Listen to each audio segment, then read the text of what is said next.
My sister called me at 2 a.m., her voice breaking through sobs, begging me to come help find her missing husband. I dropped everything, drove 3 hours through the night, ready to comfort her and search for answers. But when I walked into that house and saw my 8-year-old nephew hiding under his bed, clutching a blood-stained piece of fabric and refusing to speak, something cold settled in my stomach. And when I heard my sister on the phone later that day, giggling and calling someone baby while her husband was supposedly missing, I realized I wasn't there to help a grieving wife. I was standing in the same house as a monster. What I discovered in the days that followed would shatter everything I thought I knew about my own family, and by the end, I'd be the one making the call that would destroy my sister's life forever. Before we continue, please subscribe to the channel and let me know where you're listening from in the comments. My name is Maria, and for 32 years, I've been the dependable sister. The one who never caused drama, never made waves, never lived the exciting life. While my sister Jessica was the golden child, beautiful, charming, the one everyone wanted to be around, I was just there. The reliable one. The nurse who worked double shifts and spent holidays alone because I didn't have the picture-perfect family that Jessica had built. Jessica married David 10 years ago, and honestly, I was jealous. Not in a bitter way, but in that quiet, aching way where you're genuinely happy for someone but can't help wondering why life didn't deal you the same cards. David was a good man. Quiet, stable, worked as an accountant. He wasn't flashy, but he loved Jessica. More importantly, he absolutely adored their son, Matthew. That little boy was his whole world. So when my phone rang at 2 a.m. on a Tuesday night, my heart stopped. Maria? Jessica's voice was hysterical, barely recognizable through the crying. Maria, please, I need you. David is gone. He's been missing for 2 weeks and nobody can find him, and I don't know what to do. Wait, 2 weeks? Jessica, why didn't you call me sooner? There was a pause, just long enough to feel strange. I thought he'd come back. I didn't want to worry you. I was embarrassed. Even through my shock, something about her tone felt off. She sounded more angry than worried, more frustrated than devastated. But I pushed that thought away immediately. Everyone grieves differently, right? I'm coming right now, I told her. The 3-hour drive felt endless. I called my supervisor, got my shifts covered, my mind racing with possibilities. Had David been in an accident? Was he having some kind of breakdown? When I pulled up to Jessica's house just as the sun was rising, I was struck by how normal everything looked. The lawn was perfectly manicured. The flowers were thriving. For a house where tragedy had struck, everything seemed oddly tidy. Jessica opened the door before I could knock. She looked exhausted, sure, but she was fully dressed, makeup done, hair styled. Not exactly the image of a woman whose husband had vanished without a trace. Oh Maria, thank God you're here, she said, pulling me into a stiff hug. Stop judging, I told myself. She's in crisis. She's probably just trying to hold it together. She led me inside and launched into the story. David had left for work one morning 2 weeks ago, kissed her goodbye, said he'd be home for dinner. But he never came home. His car was found abandoned in a mall parking lot 3 days later. His phone went straight to voicemail. His bank accounts hadn't been touched. It was like he'd simply vanished into thin air. The police are investigating, Jessica said, her voice taking on this rehearsed quality. But they don't have any leads. They think maybe he ran away, started a new life somewhere. But that doesn't make sense. David wouldn't just leave Matthew. She said it so calmly that I felt a chill run down my spine. But I immediately rationalized it. She's probably in shock. She's told this story so many times she's become numb to it. Where's Matthew? I asked. Something flickered across Jessica's face, annoyance. Fear. He's in his room. He's not doing well. He's barely speaking, won't eat much, keeps having nightmares. Can I see him? Maybe give him some space, Jessica said quickly, too quickly. He's very sensitive right now. I don't want to overwhelm him. Red flag. The first of many I would ignore. I told myself she was just being protective, trying to shield her traumatized son. What kind of monster would I be to question a mother's instincts during the worst crisis of her life? Okay, I agreed. Whatever you think is best. Jessica smiled, and for just a second, something in that smile felt wrong. Triumphant, almost. But I blinked and it was gone. Thank you, Maria. You're the only one I can trust. I spent that first day trying to be helpful. I organized casseroles from neighbors. I fielded phone calls from relatives. But I also noticed the little things that didn't quite add up. The way Jessica checked her phone constantly, smiling at texts before quickly hiding the screen. The way she seemed more irritated than devastated. The way she refused to let me talk to Matthew alone. That evening I heard crying coming from Matthew's bedroom. I moved quietly down the hall and gently pushed open his door. The sight broke my heart. Matthew, this beautiful boy who used to be so full of energy, was curled up on his bed, clutching a stuffed rabbit, tears streaming down his face. When he saw me, he didn't run to me like he used to. He flinched. "Hey, buddy," I whispered, sitting carefully on the edge of his bed. "It's just me, Aunt Maria." He nodded slowly, his eyes huge and terrified. "I know you're scared. I know you miss your daddy. Do you want to talk about it?" For a moment, I thought he might open up. His mouth opened, and I could see him struggling with something. But then I heard Jessica's bedroom door open, and Matthew's face transformed into a mask of terror. "What are you doing?" Jessica's voice was sharp, cold. She stood in the doorway, and the look she gave me sent ice through my veins. "I just heard him crying. I wanted to." "He's fine, Maria. Go back to bed. You're making it worse." The words were harsh, her tone absolutely venomous. I stood up, confused and hurt, and looked back at Matthew.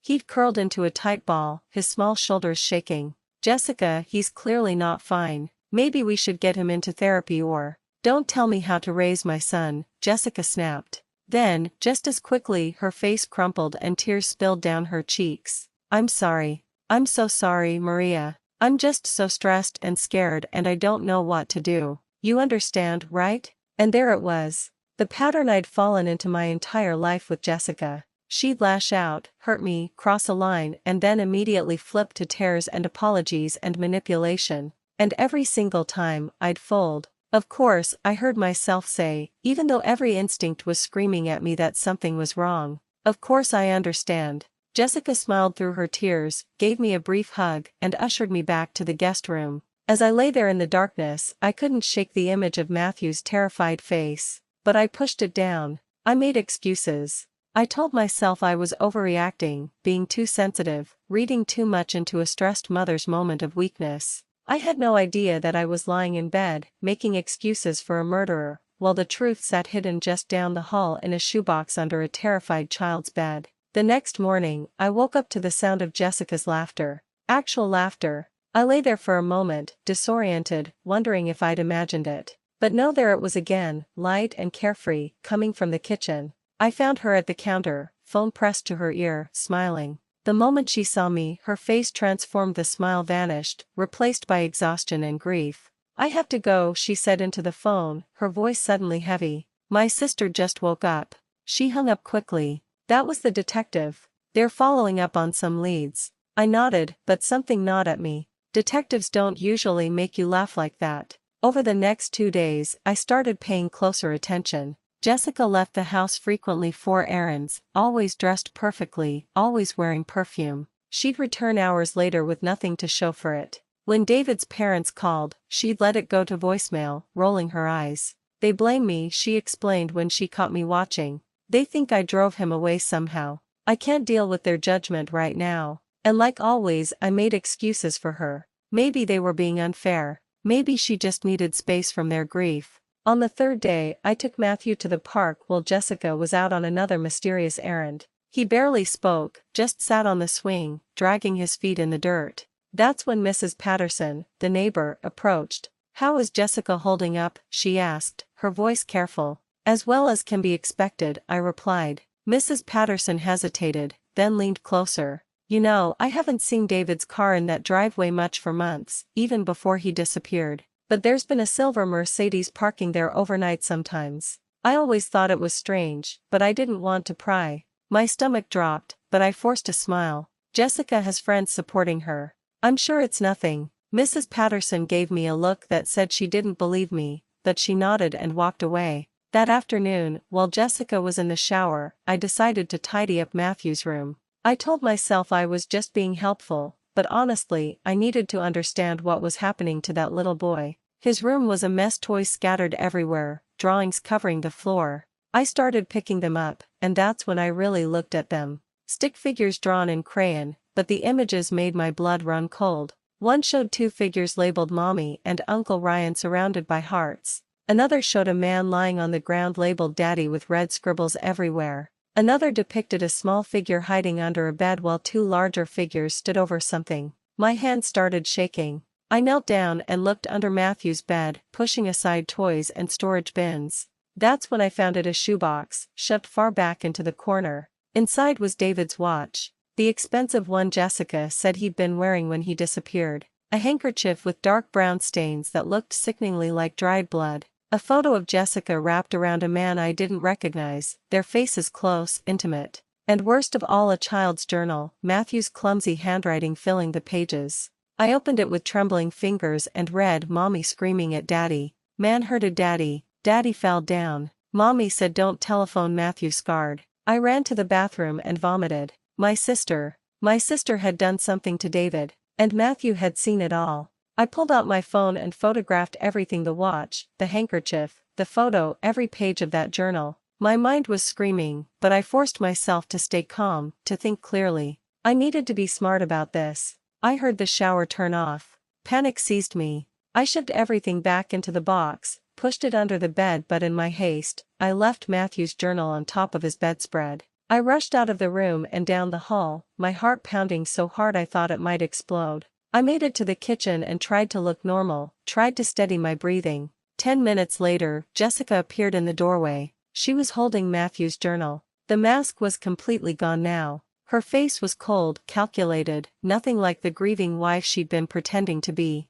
You went through my son's things, she said flatly. Jessica, what is all this? What happened to David? She laughed, actually laughed, and sat down on the couch like we were discussing the weather. You were always the nosy one, Maria. Always thinking you were so much better than me with your perfect morals and your martyrdom. What did you do? My voice came out as a whisper. Jessica crossed her legs, completely calm. David found out about Ryan, my boyfriend. He also found out about my gambling debts, $180,000. Can you imagine? I got a little carried away with online poker. I felt like I was in a nightmare. Jessica, David threatened to expose everything. Take Matthew, divorce me, leave me with nothing but debt and humiliation. I worked too hard for this life, this house, this reputation. I couldn't let him destroy it all. So you killed him? The words barely made it out of my throat. It was supposed to be simple. Her voice rose, defensive now. Ryan was just going to scare him, make him understand he couldn't leave me. But David fought back. Things got out of hand. It was an accident. An accident? I was backing toward the door. Jessica, where is David? Her eyes went cold. That's not really your concern anymore. I reached for my phone, but Jessica was faster. She pulled something from behind the couch cushion, David's gun. I can't let you leave, Maria. You understand. Family protects family, right? Isn't that what you always said? You always cleaned up my messes. Jessica, please. My voice broke. Think about Matthew. He saw everything. He's traumatized. He's your son. I am thinking about Matthew, she screamed. He'll learn to forget. Kids are resilient. I'm protecting him from losing his mother too. She forced me to hand over my phone and smashed it against the floor. Then she marched me to the guest bedroom and locked me inside. Through the door, I heard her making a call. Ryan, we have a problem. My sister knows. You need to come over tonight after Matthew goes to sleep. We'll figure out what to do with her. I heard her walk away, and I stood there in that locked room, finally understanding. I'd spent my entire life protecting Jessica, making excuses for her selfishness, her manipulation, her cruelty. I'd enabled her at every turn because I thought that's what family did. But Jessica wasn't family anymore. She was a monster, and she was planning to kill me just like she'd killed David. I looked at the window. It led to the side yard. I could climb out, but where would I go? Jessica would hear my car starting. And what about Matthew? I couldn't leave him alone with her. Then I remembered David's workshop in the garage. Jessica had mentioned once that David kept files out there, that it was his private space. If David had suspected Jessica, if he'd known about the affair or the debts, maybe he'd left evidence. I had maybe 2 hours before Ryan arrived. 2 hours to find proof, get help, and save Matthew. I pried open the window as quietly as I could and dropped into the bushes below. The sun was setting, shadows stretching across the yard.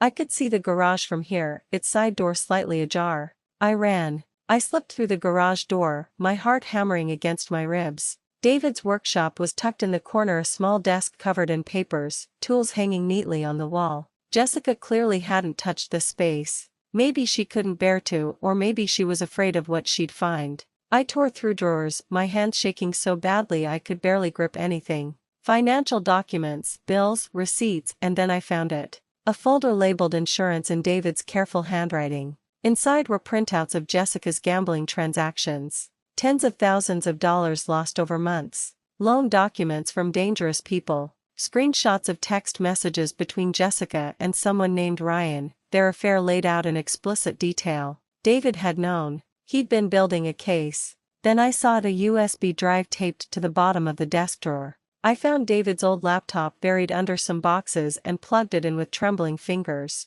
The files loaded and what I saw made me want to scream. Security camera footage. David had installed hidden cameras in the house. I watched, frozen in horror, as the nightmare unfolded on the screen. Jessica and Ryan arguing with David in the living room. David holding up papers, probably the evidence I'd just found. Jessica screaming, throwing things, her face twisted with rage. Ryan grabbing David, David fighting back, trying to get away. Then the struggle, David stumbling backward, his head hitting the corner of the fireplace with a sickening crack. But the worst part, the absolute worst part, was the small face that appeared at the edge of the frame. Matthew in his pajamas, watching his father collapse. Watching his mother and the stranger stand over his father's body. Watching Jessica notice him and drag him roughly away, her hand clamped over his mouth. The footage continued. Jessica and Ryan wrapping David's body in a tarp, loading it into Ryan's car, cleaning the living room. All while Matthew's muffled crying could be heard in the background.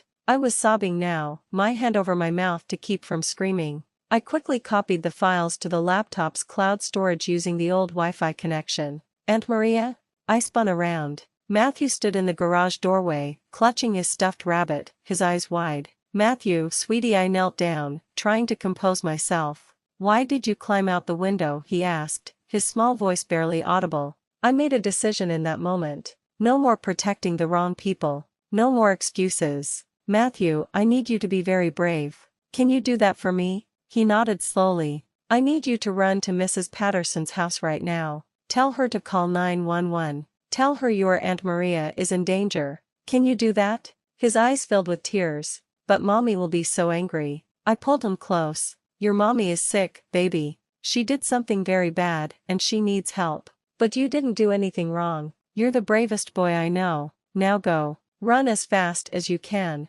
He hesitated for just a moment, then turned and ran into the growing darkness. I grabbed the laptop and USB drive and walked back into the house through the front door. Jessica and Ryan were in the living room. They both jumped when they saw me. Ryan was exactly what I'd expected, tall, muscular, the kind of guy who probably thought he was charming. Right now, he just looked panicked. How did you get out? Jessica's voice was sharp with fury. It's over, Jessica. I held up the laptop. David installed cameras. I have everything. The whole thing. You killing him. Matthew watching. All of it. Ryan's face went white. You said there were no cameras. You said he didn't know about us. Shut up. Jessica screamed at him. Tell me where David is, I said, my voice steadier than I felt. Tell me where you put him, and maybe the police will show some mercy. Jessica laughed, that horrible, bitter laugh. Mercy? You think I care about mercy? I care about losing my house, my life, my son.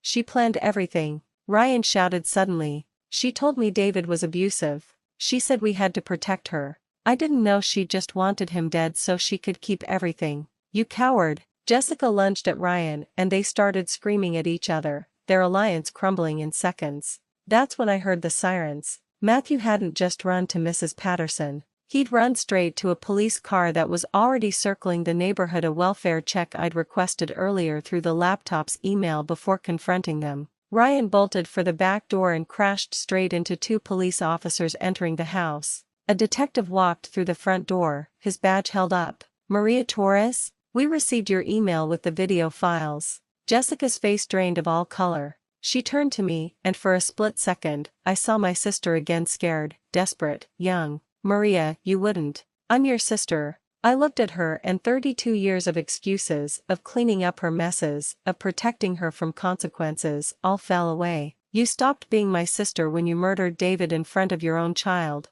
When you traumatized Matthew. When you pointed a gun at me. Maria, please. Jessica was screaming now as the officers handcuffed her. Think of the family. What will people say? I am thinking of the family, I said quietly. I'm thinking of Matthew. At the police station, facing the overwhelming evidence, Jessica finally broke. David's body was buried on Ryan's family property upstate. She'd planned to wait a respectable amount of time, sell the house, and disappear with Ryan and the money. Ryan took a plea deal for leading police to David's body. Jessica was charged with manslaughter, conspiracy, and evidence tampering. 3 months later, I have temporary custody of Matthew. He's in intensive therapy. He still doesn't sleep through the night, still draws pictures of that terrible night. But now he also draws happy memories of his father. We visit David's grave every week. Last week, Matthew asked me if I still love his mommy. I told him the truth. I love the sister she could have been, but I love him more. I love what's right more. Jessica will spend 15 years in prison. Part of me still grieves for the sister I thought I had, but mostly I grieve for David, who died protecting his son, and for the childhood Matthew lost. But here's what I learned: breaking toxic family cycles isn't betrayal, it's survival, it's justice. It's choosing the innocent over the guilty, even when the guilty wears a familiar face. My name is Maria, and I finally learned that some people don't deserve your protection. And recognizing that isn't cruelty, it's wisdom. If this story resonated with you, please hit that subscribe button and turn on notifications so you never miss an upload. Drop a like if you believe justice prevailed, and let me know in the comments what you would have done in my situation. Have you ever had to choose between family loyalty and doing what's right? Share your story below. Your experience might help someone else find the courage to break free from toxic family cycles. Thank you for watching, and remember, real family means protecting the innocent, not enabling the guilty.